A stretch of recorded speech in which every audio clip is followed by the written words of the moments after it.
اعوذ باللہ من الشیطان الرجیم بسم اللہ الرحمن الرحیم۔ میرا نام حکیم محمد الطاف، مستند گورنمنٹ طبیہ کالج بہاولپور۔ السلام علیکم ورحمۃ اللہ وبرکاتہ۔ موضوع جو میرا چل رہا تھا وہ تھا مزاج کی پہچان۔ آج جو میرا موضوع ہے وہ ہے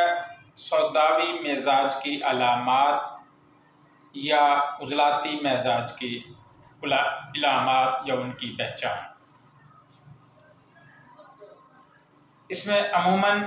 گندمی اور سیاہی مائل رنگت والے افراد سوداوی مزاج کے حامل ہوتے ہیں۔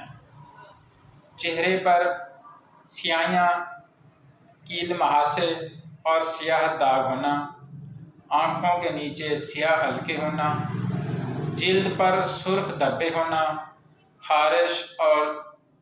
جلدی نہ پکنے والے دانے اور پھنسیاں وغیرہ ہونا، جسم اور جلد میں خشکی کی زیادتی، سارا جسم دبلا جبکہ پیٹ مشق کی طرح باہر بڑھا ہوا، سر پر بال کثرت سے ہونا لیکن پھر آہستہ آہستہ درمیان سے گھنجا ہو جانا، اکثر سوچ و بچار کرتے رہنا، نیند کی کمی، ڈراؤنے خواب، قبض رہنا، پخانے کا جلن کے ساتھ آنا، بواسیر کا آرازہ ہو جانا، انتشار کی زیادتی جبکہ مادہ منویہ کا کم ہونا، ترش ڈکارے آنا، معدے میں جلن ہونا، مکد میں درد و جلن ہونا اور خون کا آنا، جلد پر مسے یا سیاہ تل کے نشان ہونا، گیس اور یخ کی زیادتی، چنبل، ددر اور خشک خارش، اطلام کی کثرت، کسٹرول کا بڑھ جانا، سانس کا پھولنا،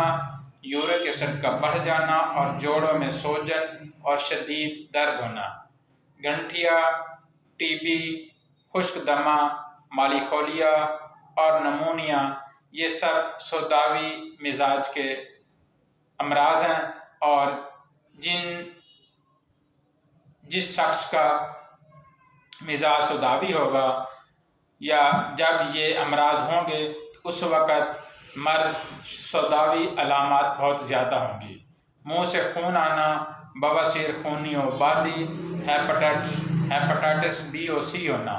منہ کا ذائقہ کڑوا یا ترش رہنا، لذت و مسرت کے جذبات کا غالب رہنا، پیشاب کی رنگت سرخی یا سیاہی مائل کا ہونا۔